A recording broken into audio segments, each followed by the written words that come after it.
ಎಲ್ಲಾ ಗೃಹಲಕ್ಷ್ಮಿಯರಿಗೂ ಕೂಡ ಸಿಹಿ ಸುದ್ದಿ. 4,000 ರೂಪಾಯಿವರೆಗೂ ಹಣ ಈಗ ಜಮೆ ಆಗೋದಕ್ಕೆ ಶುರುವಾಗ್ತಿದೆ. ಹೌದು, ನೀವು ಕೂಡ ಗೃಹಲಕ್ಷ್ಮಿ ಫಲಾನುಭವಿಗಳಾಗಿದ್ರೆ ನಿಮಗೆ ಹಣ ಬಂದಿಲ್ಲ ಅಂದ್ರೆ ಯಾವಾಗ ಬರುತ್ತೆ? ಮೊದಲನೇದು. ಎರಡನೇದಾಗಿ, ಗೃಹಲಕ್ಷ್ಮಿ ಮರು ಅರ್ಜಿ ಪ್ರಕ್ರಿಯೆ ಯಾವೆಲ್ಲ ಪ್ರಶ್ನೆ ಕೇಳಬಹುದು, ಯಾವೆಲ್ಲ ದಾಖಲಾತಿಗಳು ರೆಡಿ ಬೇಕು ಅದನ್ನು ಕೂಡ ನೋಡ್ತಾ ಹೋಗೋಣ. ಇನ್ನು ರೇಷನ್ ಕಾರ್ಡ್ ದವರಿಗೆ ಒಂದಲ್ಲ ಎರಡಲ್ಲ 3ರಿಂದ 4 ದೊಡ್ಡ ಗುಡ್ ನ್ಯೂಸ್ ಕೂಡ ಬಂದಿದೆ ವೀಕ್ಷಕರೇ. ಹೌದು, ದೊಡ್ಡ ಸಿಹಿ ಸುದ್ದಿ ಅಂತ ಹೇಳ್ಬೋದು. ಅನ್ನಭಾಗ್ಯ ಫಲಾನುಭವಿಗಳಿಗೆ ಈ KYC ಮಾಡಿಸಿಲ್ಲ ಅಂದ್ರೆ ಮಾಡಿಸಬೇಕು. ಸೆಪ್ಟೆಂಬರ್ 30 ಕೊನೆ ದಿನಾಂಕ. ಹೊಸ ನಿಯಮ, ಹೊಸ ಅಪ್ಡೇಟ್ ಕೂಡ ನೋಡೋಣ. ಇನ್ನು ಖಾಲಿ ನಿವೇಶನ ನೀವು ಕೂಡ ಹೊಂದಿದ್ರೆ ಮತ್ತು ನೀವು ಕೂಡ ಸ್ವಂತ ಜಾಗ ಆಸ್ತಿ ಹೊಂದಿದ್ರೆ ನಿಮಗೂ ಕೂಡ ಹೊಸ ರೂಲ್ಸ್ ಅಂತಾನೆ ಹೇಳ್ಬಹುದು ವೀಕ್ಷಕರೇ. ಇನ್ನು ಈಗಾಗಲೇ ಮುಖ್ಯಮಂತ್ರಿ DK ಶಿವಕುಮಾರ್ ಸರ್ ಅವರು ಮೊದಲೇ ಒಂದು ಹೇಳಿಕೆ ಕೂಡ ಕೊಟ್ಟಿರೋದು ನಿಮಗೆ ಗೊತ್ತಿದೆ. ಖಾಲಿ ಜಾಗ ಇಟ್ಕೊಂಡು ಅಲ್ಲಿ ಕಸ ಹಾಕೋದಕ್ಕೆ ಅವಕಾಶ ಮಾಡಿಕೊಟ್ರೆ ಸರ್ಕಾರ ದುಪ್ಪಟ್ಟು ದಂಡ, ದುಪ್ಪಟ್ಟು ತೆರಿಗೆ, ಟ್ಯಾಕ್ಸ್ ಕೂಡ ಹಾಕಬಹುದು ಅಂತಾನು ಕೂಡ ಇಲ್ಲಿ ಹೇಳಲಾಗಿದೆ. ಇನ್ನೊಂದು ಕಡೆಗೆ ಹೇಳ್ಬೇಕಂದ್ರೆ H1N1 ಸೋಂಕಿತರ ಸಂಖ್ಯೆ ಕೂಡ ಕರ್ನಾಟಕದಲ್ಲಿ ದಿಢೀರಂತ ಜಾಸ್ತಿ ಆಗಿದೆ. ಹೌದು, ಮನೆಯಲ್ಲಿ ಒಬ್ಬರಿಗೆ ಕೆಮ್ಮು ನೆಗಡಿ ಬಂತಂದ್ರೆ ಎಲ್ಲರಿಗೂ ಕೂಡ ಬರ್ತಾ ಇದೆ. ಇನ್ನು ಶಾಲೆಗಳಲ್ಲೂ ಕೂಡ ಮುನ್ನೆಚ್ಚರಿಕಾ ಕ್ರಮ ವಹಿಸುವಂತೆ ಆಡಳಿತ ಮಂಡಳಿಗಳು ಸೂಚನೆ ಕೂಡ ಕೊಟ್ಟಿರುವಂತದ್ದು. ಇನ್ನೊಂದು ಕಡೆಗೆ ಕರ್ನಾಟಕದಲ್ಲಿ ಭಾರಿ ಮಳೆ ಅಂತ ಹೇಳ್ಬಹುದು. ಕೊಡಗು, ಮಲೆನಾಡು, ಉತ್ತರ ಕನ್ನಡ, ದಕ್ಷಿಣ ಕನ್ನಡ, ಉಡುಪಿ, ಶಿವಮೊಗ್ಗ, ಚಿಕ್ಕಮಗಳೂರು, ಹಾಸನ, ಕೊಡಗು ಈ ಭಾಗದಲ್ಲಿ ಮತ್ತೆ ಭಾರಿ ಮಳೆರಾಯನ ಅಬ್ಬರ ಸುರಿಯಲು ಪ್ರಾರಂಭವಾಗಿದೆ. ಈ ಜಿಲ್ಲೆ ಜನರು ಎಚ್ಚರವಾಗಿರಿ, ಅಲರ್ಟ್ ಅಂತ ಘೋಷಣೆ ಮಾಡಲಾಗಿದೆ. ಇನ್ನು ನಮ್ಮ ಒಂದು ಪಿಂಚಣಿದಾರರು ಕೂಡ ಸರ್ಕಾರದಿಂದ ಗುಡ್ ನ್ಯೂಸ್ ಕೂಡ ಬಂದಿದೆ. ಹೌದು, ನೀವು ಕೂಡ ಸಂಧ್ಯಾ ಸುರಕ್ಷಾ ಯೋಜನೆ ಪಿಂಚಣಿ ಹಣ ಪಡ್ಕೋತಾ ಇದ್ರೆ ವಿಡಿಯೋನ ಪೂರ್ತಿಯಾಗಿ ನೋಡಿ. ದೊಡ್ಡ ಗುಡ್ ನ್ಯೂಸ್ ಇದೆ.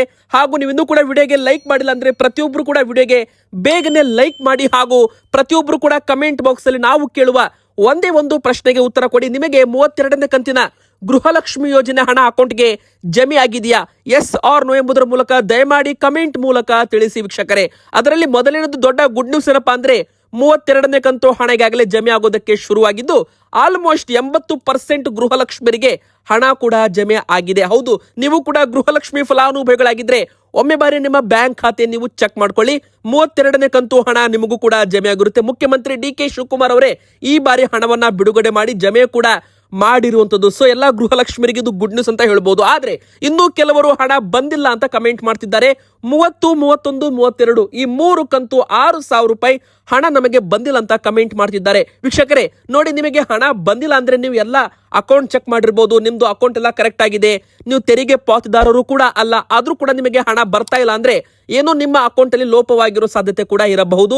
ಹಾಗಾಗಿ ನೀವೇನ್ ಮಾಡ್ಬೇಕು ಅಂದ್ರೆ ಮರು ಅರ್ಜಿ ಪ್ರಕ್ರಿಯೆ ಓಪನ್ ಆಗೋವರೆಗೂ ಸ್ವಲ್ಪ ವೇಟ್ ಕೂಡ ಮಾಡಬಹುದು. ಎದಕ್ಕಂದ್ರೆ ಸರ್ಕಾರದ ಮಟ್ಟದಲ್ಲಿ ಈಗಾಗಲೇ ಕೆಲವರ ಒಂದು ಅಂದ್ರೆ ನೋಡಿ, ಒಟ್ಟು ಅನರ್ಹರು ಅಂತ ಆಗಿರ್ಬೋದು, ನಕಲಿ ಫಲಾನುಭವಿಗಳಾಗಿರ್ಬೋದು, ಅನರ್ಹರ ಗೃಹಲಕ್ಷ್ಮಿಯರ ಹೆಸರುಗಳನ್ನ ತೆಗೆದು ಹಾಕಲಾಗ್ತಿದೆ. ಹೌದು, ಒಟ್ಟು 3,89,000 ಅನರ್ಹ ಗೃಹಲಕ್ಷ್ಮಿಯರಿಗೆ ಸರ್ಕಾರ ಹಣ ಹಾಕೋದು ಬಂದ್ ಮಾಡಿದೆ ಅಂತಾನು ಕೂಡ ಇಲ್ಲಿ ಹೇಳ್ಬಹುದು. ಎದಕ್ಕಂದ್ರೆ ಇಲ್ಲಿ ಟೋಟಲ್ ಆಗಿ ಮೃತಪಟ್ಟವರಿಗೆ ಸರ್ಕಾರ ಹಣ ಹಾಕ್ತಿತ್ತು, ಅದನ್ನು ಕೂಡ ಈಗ ಬಂದ್ ಮಾಡಿದ್ದಾರೆ. ತೆರಿಗೆ ಪಾವತಿ ಮಾಡ್ತಾ ಇದ್ದವರಿಗೆ, GST ರಿಟರ್ನ್ಸ್ ಮಾಡ್ತಿದ್ದವ್ರಿಗೂ ಕೂಡ ಇಷ್ಟು ದಿನ ಸರ್ಕಾರ ಹಣ ಹಾಕ್ತಿತ್ತು. ಆದ್ರೆ ಒಂದು ದಾಖಲಾತಿಗಳನ್ನ ಚೆಕ್ ಮಾಡಿದಾಗ ಅವರು ಅರ್ಹತೆ ಇಲ್ಲದವರು ಅಂತ ಗೊತ್ತಾದಾಗ ಸರ್ಕಾರ ಹಣ ಹಾಕೋದನ್ನ ನಿಲ್ಲಿಸಿದೆ ಅಂತ ಕೂಡ ಹೇಳ್ಬೋದು. ಸೊ ಮರು ಅರ್ಜಿ ಪ್ರಕ್ರಿಯೆಯಲ್ಲಿ ಎಲ್ಲಾ ರೀತಿ ನಿಮಗೆ ಪ್ರಶ್ನೆಗಳನ್ನ ಕೇಳ್ತಾರೆ. ಒಂದು ಅರ್ಜಿ ನಮೂನೆ ಕೂಡ ನಿಮ್ಮ ಮನೆಗೆ ಬರುತ್ತೆ. ಅದರಲ್ಲಿ ಏನೆಲ್ಲ ಪ್ರಶ್ನೆಗಳು ಇರ್ತಾವಂದ್ರೆ, ಮೊದಲಿಗೆ ಬಂದು ಗೃಹಲಕ್ಷ್ಮಿ ಯೋಜನೆಯ ಮನೆ ಯಜಮಾನಿ ಹೆಸರು ಏನು ಮತ್ತೆ ಅವರ ಆಧಾರ್ ಕಾರ್ಡ್ ಸಂಖ್ಯೆ. ಎರಡನೇದಾಗಿ ಗೃಹಲಕ್ಷ್ಮಿ ಯಜಮಾನಿಯ ಪತಿಯ ಹೆಸರು ಮತ್ತೆ ಅವರ ಆಧಾರ್ ಕಾರ್ಡ್ ಸಂಖ್ಯೆ. ಇನ್ನು 3ನೇದಾಗಿ ನಿಮ್ಮ ಮೊಬೈಲ್ ಸಂಖ್ಯೆ. 4ನೇದಾಗಿ ವೀಕ್ಷಕರೇ ನಿಮ್ಮ ಹತ್ತಿರ ಯಾವ ಕಾರ್ಡ್ ಇದೆ, BPL ಆರ್ APL ಅದನ್ನು ಕೂಡ ಕೇಳ್ತಾರೆ. ಇನ್ನು 4ನೇದಾಗಿ ನೀವು ಆದಾಯ ತೆರಿಗೆ ಪಾವತಿದಾರರ ಅಥವಾ GST ರಿಟರ್ನ್ಸ್ ಮಾಡ್ತೀರಾ, ಎಸ್ ಆರ್ ನೋ ಎಂಬುದರ ಮೂಲಕ ಅಲ್ಲಿ ಒಂದು ಟಿಕ್ ಮಾರ್ಕ್ ಆಪ್ಷನ್ ಇರುತ್ತೆ. ಸೊ ನೀವು ಮಾಡ್ತಿದ್ರೆ ಎಸ್ ಅಂತ ಹಾಕಬೇಕು, ಇಲ್ಲ ಅಂದ್ರೆ ನೋ ಅಂತ ಹಾಕಬೇಕಾಗುತ್ತೆ. ಇನ್ನು ಈ ಹಿಂದೆ ನಿಮ್ಮ ಮನೆಯಲ್ಲಿ ಎಷ್ಟು ಜನ ಗೃಹಲಕ್ಷ್ಮಿ ಹಣ ಪಡೆದುಕೊಂಡಿದ್ದೀರಿ ಆ ಒಂದು ಪ್ರಶ್ನೆಗೂ ಕೂಡ ನೀವು ಉತ್ತರ ಅಲ್ಲಿ ಕೊಡಬೇಕಾಗುತ್ತೆ. ಸೊ ನಂತರ ನಿಮ್ಮ ಒಂದು ಬಯೋಮೆಟ್ರಿಕ್ ಮತ್ತು ಮುಖಚರ್ಯೆ ದೃಢೀಕರಣ ಕೂಡ ನೀವು ಸೇವಾ ಕೇಂದ್ರಗಳಲ್ಲಿ ಹೋಗಿ ಕೊಡಬೇಕಾಗುತ್ತೆ. ನಂತರ ನಿಮ್ಮ ಗೃಹಲಕ್ಷ್ಮಿ ಯೋಜನೆ ಮರು ಅರ್ಜಿ ಪ್ರಕ್ರಿಯೆ ಓಕೆ ಆಗುತ್ತೆ. ನಂತರ ನಿಮಗೆ ಮತ್ತೆ ಹಣ ಬರೋದಕ್ಕೂ ಕೂಡ ಶುರುವಾಗುತ್ತೆ.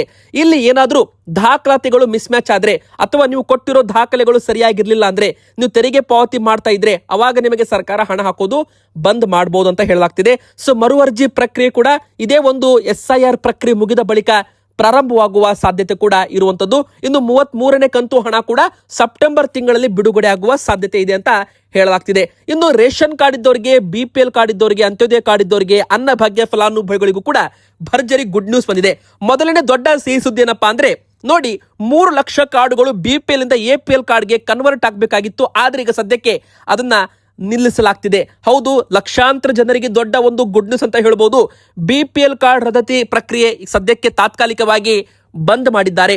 ಈ ವಾರ್ಷಿಕ ಆದಾಯ 1,20,000 ರೂಪಾಯಿಗಿಂತ ಹೆಚ್ಚಳ ಮಾಡುವ ನಿರೀಕ್ಷೆ ಕೂಡ ಇರುವಂತದ್ದು. ಈಗಾಗಲೇ 1,20,000 ರೂಪಾಯಿ ಮೇಲಿದ್ದವರ BPL ಕಾರ್ಡು APL ಕಾರ್ಡ್ಗೆ ಶಿಫ್ಟ್ ಆಗಿದೆ. ಸೊ ಅಂತವರು ತುಂಬಾ ಒಂದು ತೊಂದರೆಯಲ್ಲಿ ಒಳಗಾಗಿರ್ಬೋದು. ಯಾಕಂದ್ರೆ ಇಷ್ಟು ದಿನ ಅವರು BPL ಕಾರ್ಡ್ ಅಡಿಯಲ್ಲಿದ್ರು, ಆದ್ರೆ ಅವರಿಗೆ ಈಗ ಸರ್ಕಾರ APL ಕಾರ್ಡ್ ವಿತರಣೆ ಮಾಡಿರುವಂತದ್ದು. ಕೇಂದ್ರ ಸರ್ಕಾರ ಗುರುತು ಮಾಡಿರೋ ಪ್ರಕಾರ 7 ಲಕ್ಷ ಕಾರ್ಡುಗಳು BPL ಇಂದ APL ಕಾರ್ಡ್ಗೆ ಕನ್ವರ್ಟ್ ಆಗಬೇಕು. ಆದ್ರೆ ಈಗಾಗಲೇ ಅದರಲ್ಲಿ 4 ಲಕ್ಷ ಕಾರ್ಡುಗಳು ಕನ್ವರ್ಟ್ ಆಗಿವೆ. ಇನ್ನು 3 ಲಕ್ಷ ಕಾರ್ಡುಗಳನ್ನ ದಾಖಲಾತಿಗಳನ್ನ ಪರಿಶೀಲನೆ ಮಾಡಲಾಗುತ್ತೆ. ಇನ್ನೊಂದು ಕಡೆಗೆ ಈ ವಾರ್ಷಿಕ ಆದಾಯ BPL ಕಾರ್ಡ್ ಇದೆಯಲ್ಲ, ಅದನ್ನ 1,20,000 ರೂಪಾಯಿ ಅಂದ್ರೆ 3 ಲಕ್ಷ ರೂಪಾಯಿವರೆಗೂ ಏರಿಕೆ ಮಾಡುವ ಒಂದು ನಿರೀಕ್ಷೆ ಇದೆ ಅಂತಾನೂ ಕೂಡ ಹೇಳ್ಬೋದು. ಸರ್ಕಾರದ ಮಟ್ಟದಲ್ಲಿ ಈಗಾಗಲೇ ಚರ್ಚೆ ನಡೀತಾ ಇದೆ. ಮುಖ್ಯಮಂತ್ರಿ DK ಶಿವಕುಮಾರ್ ಸರ್ ಒಂದಿಗೆ ಚರ್ಚೆ ಮಾಡಿ ಇದರ ಬಗ್ಗೆ ಅಂತಿಮ ನಿರ್ಧಾರ ತಗೋತೀವಿ ಅಂತ ಈಗಾಗಲೇ ನೂತನ ಸಚಿವರು ರಿಜ್ವಾನ್ ಅರ್ಷದ್ ಸರ್ ಅವರು ಒಂದು ಹೇಳಿಕೆಯನ್ನ ಕೊಟ್ಟಿದ್ದಾರೆ. ವೀಕ್ಷಕರೇ, ಇದರಿಂದ ಏನಾಗುತ್ತೆ, ಲಕ್ಷಾಂತರ ಕಾರ್ಡುಗಳು BPL ಇಂದ APL ಕಾರ್ಡ್ಗೆ ಆಗೋದು ಬಂದ್ ಆಗುತ್ತೆ. ಇನ್ನು ಯಾರೆಲ್ಲ APL ಕಾರ್ಡ್ ಇದ್ರೆ ಅವರು ವಾಪಸ್ BPL ಕಾರ್ಡ್ ವ್ಯಾಪ್ತಿಗೆ ಬರೋ ಸಾಧ್ಯತೆ ಕೂಡ ಇರುತ್ತೆ. BPL ಕಾರ್ಡ್ ಅಡಿಯಲ್ಲಿ ಬಂದ್ರೆ ನಿಮ್ಗೆ ಗೊತ್ತಿದೆ ವೀಕ್ಷಕರೇ, ಮುಂದಿನ ಬರೋ ದಿನ ಇಂದಿರಾ ಕಿಟ್ ಕೂಡ ವಿತರಣೆ ಮಾಡುವ ಒಂದು ಎಲ್ಲ ಯೋಜನೆ ಪ್ರಾರಂಭವಾಗುವ ಸಾಧ್ಯತೆ ಇದೆ. ಹೌದು, ಈಗಾಗಲೇ ನಿಮ್ಗೆ ಗೊತ್ತಿದೆ, ರಾಗಿ ಮತ್ತು ಅಕ್ಕಿ ವಿತರಣೆ ಮಾಡ್ತಿದ್ದಾರೆ.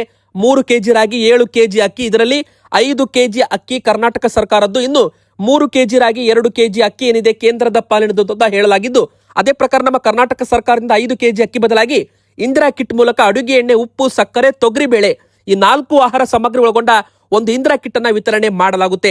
ಇನ್ನು 3ನೇದಾಗಿ ನೀವು ಕೂಡ ಸಂಧ್ಯಾ ಸುರಕ್ಷಾ ಯೋಜನೆ ಹಾಗೂ ಮುಖ್ಯವಾಗಿ 2ನೇದಾಗಿ ವೃದ್ಧಾಪ್ಯ ವೇತನ ಪಡ್ಕೋತಾ ಇದ್ರೆ ಅಥವಾ ವಿಧವಾ ವೇತನ ಆಗಿರ್ಬೋದು, ವಿಕಲಚೇತನರ ಪಿಂಚಣಿ ಹಣ ಆಗಿರ್ಬೋದು, ಸಾಮಾಜಿಕ ಭದ್ರತಾ ಪಿಂಚಣಿ ಯೋಜನೆಗಳ ಹಣ ಕೂಡ ನೀವು ಪಡ್ಕೋತಾ ಇದ್ರೆ ನಿಮಗೆ 3 ತಿಂಗಳಿಂದ ಹಣ ಬಂದಿಲ್ಲ ಅಂದ್ರೆ ನೀವೇನ್ ಮಾಡಬೇಕು ವೀಕ್ಷಕರೇ? ಮೊದಲಿಗೆ ನಿಮಗೆ ಏನಾದ್ರೂ ಒಂದು ಲೆಟರ್ ಅಥವಾ ನೋಟಿಸ್ ಬಂದಿದೆಯಾ ದಾಖಲಾತಿ ಸಲ್ಲಿಸಬೇಕು ಅಂತ?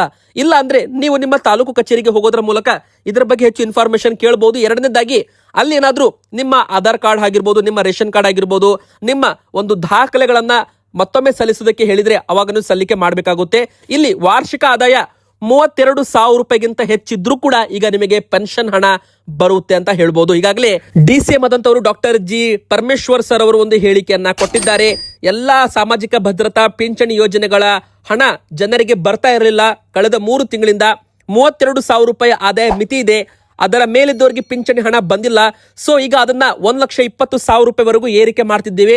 ಸೊ ಇದರಿಂದ ಲಕ್ಷಾಂತರ ಜನರಿಗೆ ಪಿಂಚಣಿ ಹಣ ಮತ್ತೆ ಬರಲಿದೆ ಅಂತ ಒಂದು ಗುಡ್ ನ್ಯೂಸ್ ಕೂಡ ಕೊಟ್ಟಿದ್ದಾರೆ. ಈ ಮೂಲಕ 1,20,000 ರೂಪಾಯಿ ಒಳಗೆ ನಿಮ್ದು ಆದಾಯ ಇತ್ತಂದ್ರೆ ವರ್ಷಕ್ಕೆ ನಿಮಗೆ ಪಿಂಚಣಿ ಹಣ ಬರುತ್ತೆ ಅಂತಾನೆ ಹೇಳ್ಬಹುದು. ಇಷ್ಟು ದಿನ 18 ಲಕ್ಷ ಜನರಿಗೆ ಈ 32,000 ರೂಪಾಯಿ ಮೇಲೆ ಆದಾಯ ಇರೋದ್ರಿಂದ ವರ್ಷಕ್ಕೆ ಅವರಿಗೆ ಹಣ ಬರೋದು ನಿಲ್ಲಲಾಗಿತ್ತು. ಆದ್ರೆ ಇನ್ನು ಮುಂದೆ ಅದು ಮತ್ತೆ ಕಂಟಿನ್ಯೂ ಆಗಲಿದೆ. ಮತ್ತೆ ಪಿಂಚಣಿ ಹಣ ಮರುಸ್ಥಾಪನೆ ಮಾಡ್ತಾ ಇದ್ದೀವಿ ಅಂತಾನು ಕೂಡ ಒಂದು ಹೇಳಿಕೆಯನ್ನ ಕೊಟ್ಟಿದ್ದಾರೆ. ಸೊ ಪ್ರತಿಯೊಬ್ರು ಕೂಡ ನಿಮಗೇನಾದ್ರೂ ಒಂದು ಲೆಟರ್ ಬಂದಿದ್ರೆ ಅಥವಾ ನಿಮಗೆ ದಾಖಲಾತಿ ಸಲ್ಲಿಕೆ ಮಾಡಿ ಅಂತ ಏನಾದ್ರೂ ಮೆಸೇಜ್ ಬಂದಿದ್ರೆ ಅದಕ್ಕೆ ಬೇಗನೆ ನೀವು ಕೂಡ ರಿಪ್ಲೈ ಮಾಡೋದ್ರ ಮೂಲಕ, ಮತ್ತೊಮ್ಮೆ ಅರ್ಜಿ ಹಾಕೋದ್ರ ಮೂಲಕ ಪಿಂಚಣಿ ಹಣವನ್ನ ಮತ್ತೆ ನೀವು ಪಡ್ಕೋಬಹುದು. ಆದ್ರೆ APL ಕಾರ್ಡ್ ಇದ್ದವರಿಗೆ ಪಿಂಚಣಿ ಹಣ ಬರೋದಿಲ್ಲ. ತೆರಿಗೆ ಪಾವತಿ ಮಾಡ್ತಾ ಇದ್ದವರಿಗೆ, GST ರಿಟರ್ನ್ಸ್ ಮಾಡ್ತಿದ್ದವರಿಗೆ ಪಿಂಚಣಿ ಹಣ ಬರೋದಿಲ್ಲ ಅಂತಾನು ಕೂಡ ಹೇಳಲಾಗಿದೆ. ಇನ್ನು 3ನೇದಾಗಿ ವೀಕ್ಷಕರು ಹೇಳ್ಬೇಕಂದ್ರೆ ಈಗಾಗಲೇ ನಿಮ್ಗೆ ಗೊತ್ತಿದೆ, ಮುಖ್ಯಮಂತ್ರಿ DK ಶಿವಕುಮಾರ್ ಸರ್ ಅವರು ಖಾಲಿ ಜಾಗ ಇಟ್ಕೊಂಡು ಅಲ್ಲಿ ಕಸ ಹಾಕೋದಕ್ಕೆ ಅವಕಾಶ ಮಾಡಿಕೊಟ್ರೆ ದುಪ್ಪಟ್ಟು ತೆರಿಗೆ ದಂಡವನ್ನ ಹಾಕೋದಾಗಿನೂ ಕೂಡ ಒಂದು ಹೇಳಿಕೆ ಕೊಟ್ಟಿದ್ರು. ಅದೇ ಪ್ರಕಾರ ಕಸವಿರುವ ಸೈಟ್ಗಳಿಗೆ ನೋಟಿಸ್ ಕೂಡ ಅಂಟಿಸಲಾಗ್ತಿದೆ. ಹೌದು, ಕಸ ತುಂಬಿಕೊಂಡಿರುವ ಖಾಸಗಿ ಖಾಲಿ ನಿವೇಶನಗಳನ್ನ ಸ್ವಚ್ಛ ಮಾಡಿ ತೆರವುಗೊಳಿಸುವಂತೆ ಸೂಚಿಸುವ ನೋಟಿಸ್ಗಳನ್ನ ಖಾಲಿ ನಿವೇಶನಗಳಿಗೆ ಅಂಟಿಸಲಾಗ್ತಿದೆ ಎಂದು ಬೆಂಗಳೂರು ನಗರಾಭಿವೃದ್ಧಿ ಸಚಿವರು ಕೃಷ್ಣ ಬೈರೇಗೌಡ ಅವರು ಈಗಾಗಲೇ ಒಂದು ಮಾಹಿತಿಯನ್ನ ಕೊಟ್ಟಿದ್ದಾರೆ. ಕಸ ತೆರವು ಮಾಡುವಂತೆ ನೀಡಲಾಗಿದ್ದ ಈ ಒಂದು ಆಗಸ್ಟ್ 22ರ ಗಡುವು ಮುಗಿದು ಹೋಗಿದೆ. ಆದರೆ ಕೆಲವು ಪ್ರದೇಶಗಳಲ್ಲಿ ಮಾತ್ರ 20% ಮಾಲೀಕರು ಮಾತ್ರ ಸ್ವಚ್ಛ ಮಾಡಿದ್ದಾರೆ ಅಂತ ಹೇಳಲಾಗಿದೆ. ಹೀಗಾಗಿ ಆಗಸ್ಟ್ 27ನೇ ತಾರೀಕಿನಿಂದ ಖಾಲಿ ನಿವೇಶನಗಳ ಸ್ವಚ್ಛತಾ ಕಾರ್ಯವನ್ನ ಆರಂಭ ಮಾಡಬೇಕು. ಆಗಸ್ಟ್ 31ರಿಂದ ಈ ಕಾರ್ಯಕ್ಕೆ ಮತ್ತಷ್ಟು ವೇಗ ನೀಡಬೇಕು. ಸ್ವಚ್ಛತಾ ಕಾರ್ಯ ಕೈಗೊಳ್ಳುವ ಮೊದಲು ಮತ್ತು ನಂತರದ ಸ್ಥಿತಿಯನ್ನ ಜಿಯೋ ಲೊಕೇಶನ್ ಸಹ ವಿಡಿಯೋ ರೆಕಾರ್ಡ್ ಮಾಡಬೇಕು. ದಾಖಲೆಗಳ ಆಧಾರದ ಮೇಲೆ ಗುತ್ತಿಗೆದಾರರಿಗೆ ಹಣ ಪಾವತಿ ಮಾಡಲು ಕ್ರಮ ಕೈಗೊಳ್ಳಬೇಕು ಅಂತ ನಿರ್ದೇಶನ ಕೂಡ ನೀಡಲಾಗಿದೆ. ಇನ್ನು ಶಾಕಿಂಗ್ ಸುದ್ದಿ ಏನಪ್ಪಾ ಅಂದ್ರೆ, ನೋಟಿಸ್ ನೀಡಿದ ನಂತರವೂ ಕೂಡ ಸ್ವಚ್ಛ ಮಾಡದಿದ್ರೆ ಅಂತ ಸೈಟ್ ಗಳನ್ನ ವಶಕ್ಕೆ ಪಡಿಬಹುದು. ಹೌದು, HSR ಲೇಔಟ್ ಅಲ್ಲಿ ಬೆಂಗಳೂರಲ್ಲಿ ಖಾಲಿ ನಿವೇಶನ ಸ್ವಚ್ಛಗೊಳಿಸದಿದ್ರೆ ಅಂತ ನಿವೇಶನಗಳನ್ನ ಪಾಲಿಕೆ ವಶಕ್ಕೆ ಪಡೆಯಲಾಗುತ್ತೆ ಅಂತ ದಕ್ಷಿಣ ಪಾಲಿಕೆ ಆಯುಕ್ತರು KN ರಮೇಶ್ ಅವರು ನಿವೇಶನ ಮಾಲೀಕರಿಗೆ ಎಚ್ಚರಿಸಿದ್ದಾರೆ. ದಕ್ಷಿಣ ಪಾಲಿಕೆ ಆಯುಕ್ತರಿಂದ ಒಂದು ಎಚ್ಚರಿಕೆ ಅಂತಾನು ಕೂಡ ಇಲ್ಲಿ ಹೇಳ್ಬಹುದು. ಈಗಾಗಲೇ 37 ಮಂದಿಗೆ ನೋಟಿಸ್ ಕೂಡ ನೀಡಲಾಗಿದೆ. ಕಸ ಹಾಕುವವರಿಗೆ ದಂಡ ವಿಧಿಸಿ ಅಂತಾನು ಕೂಡ ಒಂದು ಹೇಳಿಕೆಯನ್ನ ಕೊಡಲಾಗಿದೆ. ಹೌದು, ಖಾಲಿ ನಿವೇಶನಗಳ ಹತ್ತಿರ ಜನರು ಯಾರಾದ್ರೂ ಇನ್ ಮುಂದೆ ಕಸ ಹಾಕಿದ್ದಾದಲ್ಲಿ ಅಂತವ್ರಿಗೂ ಕೂಡ ದಂಡ ಹಾಕಲಾಗುತ್ತೆ. ಮತ್ತೆ ಕಸ ಹಾಕೋರಿಗೆ ದಂಡ ಅದು ಕೂಡ ಹೆಚ್ಚಿನ ಪ್ರಮಾಣದಲ್ಲಿ ಹಾಕಬೇಕು ಅಂತ ಅಧಿಕಾರಿಗಳಿಗೆ ಸೂಚನೆಯನ್ನ ಕೊಡಲಾಗಿದೆ. ಇದು ಕೂಡ ದೊಡ್ಡ ಒಂದು ಬ್ರೇಕಿಂಗ್ ನ್ಯೂಸ್ ಅಂತ ಹೇಳ್ಬೋದು. ಈಗ ನಮ್ಮ ಕರ್ನಾಟಕದಲ್ಲಿ ಮತ್ತೆ H1N1 ಅಂದ್ರೆ ಹಂದಿ ಜ್ವರ ಅಂತ ನಾವೇನ್ ಕರಿತೀವಿ, ಈ ಸೋಂಕು ಮತ್ತೆ ಹೆಚ್ಚಳವಾಗಿದೆ. 4,000ಕ್ಕೂ ಹೆಚ್ಚು ಸೋಂಕಿತರು ಕರ್ನಾಟಕದಲ್ಲಿ ಪತ್ತೆ ಆಗಿರುವಂತದ್ದು. ಸ್ಪೆಷಲಿ ಬೆಂಗಳೂರು GB ವ್ಯಾಪ್ತಿಯಲ್ಲಿ ಅತಿ ಹೆಚ್ಚು ಸೋಂಕಿತರು ಕೂಡ ಪತ್ತೆ ಆಗಿದ್ದಾವೆ ಅಂತ ಹೇಳ್ಬೋದು. ಸೊ ಈ ಒಂದು ಸೋಂಕಿನ ಪ್ರಮುಖ ಲಕ್ಷಣ ಏನಪ್ಪಾ ಅಂದ್ರೆ, ಮೊದಲಿಗೆ ಬಂದು ಕೆಮ್ಮು, ನೆಗಡಿ, ಶೀತ, ಜ್ವರ ಹಾಗೂ ನಿಶಕ್ತಿ ಸೇರಿದಂತೆ ಈ ಒಂದು ಸೋಂಕಿತರ ಸಂಖ್ಯೆ ಕರ್ನಾಟಕದಲ್ಲಿ ಜಾಸ್ತಿ ಆಗ್ತಿದೆ. ಈ ತರ ಏನಾದ್ರೂ ಲಕ್ಷಣ ಕಂಡು ಬಂದಿದ್ದಾದಲ್ಲಿ ಅಂತವರು ದಯವಿಟ್ಟು ವೈದ್ಯರನ್ನ ಸಂಪರ್ಕಿಸಬೇಕು ಮತ್ತು ಚಿಕಿತ್ಸೆ ಪಡೆಯುವಂತೆ ಆರೋಗ್ಯ ಅಧಿಕಾರಿಗಳು ಮನವಿ ಕೂಡ ಇಲ್ಲಿ ಮಾಡಲಾಗಿದೆ. ಇನ್ನು ವಾತಾವರಣದಲ್ಲಿ ಆಗಿರುವ ಈ ಒಂದು ಬದಲಾವಣೆಯಿಂದಾಗಿ H1N1 ಸೋಂಕು ಹೆಚ್ಚುತ್ತಿರುವುದರಿಂದ ಮಕ್ಕಳು ಗುಂಪಾಗಿ ಸೇರೋದ್ರಿಂದ ಶಾಲೆಗಳಲ್ಲೂ ಕೂಡ ಕಟ್ಟೆಚ್ಚರ ವಹಿಸಿ ಅಂತ ಆಯಾ ಶಿಕ್ಷಣ ಸಂಸ್ಥೆಗಳಿಗೆ ಸ್ಥಳೀಯ ಆಡಳಿತಗಳ ಮೂಲಕ ಸೂಚನೆ ಕೂಡ ಕೊಡಲಾಗ್ತಿದ್ದು, ಯಾವುದೇ ಮಕ್ಕಳಿಗೆ ಸ್ಟೂಡೆಂಟ್ಗೆ ಮಗುವಿಗೆ ಜ್ವರ ಕಾಣಿಸಿಕೊಂಡ್ರೆ ಅಂತವರಿಗೆ ರಜೆ ನೀಡುವುದು ಮತ್ತು ಆ ಮಗುವಿಗೆ ಸೂಕ್ತ ಚಿಕಿತ್ಸೆ ಕೊಡಿಸುವಂತೆ ಪೋಷಕರಿಗೆ ಸೂಚನೆ ನೀಡಲು ಶಾಲೆ ಆಡಳಿತ ಮಂಡಳಿಗೆ ಆರೋಗ್ಯ ಇಲಾಖೆ ನಿರ್ದೇಶನ ಕೂಡ ನೀಡಿರುವಂತದ್ದು. ವೀಕ್ಷಕರೇ, ಮುನ್ನೆಚ್ಚರಿಕೆ ವಹಿಸಲು ಜನರಿಗೂ ಕೂಡ ಸೂಚನೆ ಕೊಡಲಾಗಿದೆ. 4,000 ಗಡಿಯತ್ತ ಸೋಂಕು ಹೋಗಿದೆ. ಮುನ್ನೆಚ್ಚರಿಕೆ ಕ್ರಮಕ್ಕೆ ಮುಂದಾದ ಆರೋಗ್ಯ ಇಲಾಖೆ ರಾಜ್ಯದಲ್ಲಿ H1N1 ಸೋಂಕು, ಏನು ಹಂದಿ ಜ್ವರ ಅಂತ ನಾವೇನ್ ಕರಿತೀವಿ ವೀಕ್ಷಕರೇ, ಇದು ಒಂದು ಇನ್ಫ್ಲೂಯೆಂಜಾ ಸೋಂಕು ಅಂತಾನು ಕೂಡ ಹೇಳ್ಬೋದು. ಸೊ ಹವಾಮಾನದಲ್ಲಿ ಬದಲಾವಣೆ ಆಗಿರೋದ್ರಿಂದ ಈ ಒಂದು ಸೋಂಕಿನ ಒಂದು ಭೀತಿ ಕೂಡ ಜಾಸ್ತಿ ಆಗುತ್ತೆ. ಮತ್ತೆ ಇದು ಕೂಡ ಒಬ್ಬರಿಂದ ಒಬ್ಬರಿಗೆ ವೇಗವಾಗಿ ಹರಡುವ ಒಂದು ಸೋಂಕು ಇದಾಗಿದೆ.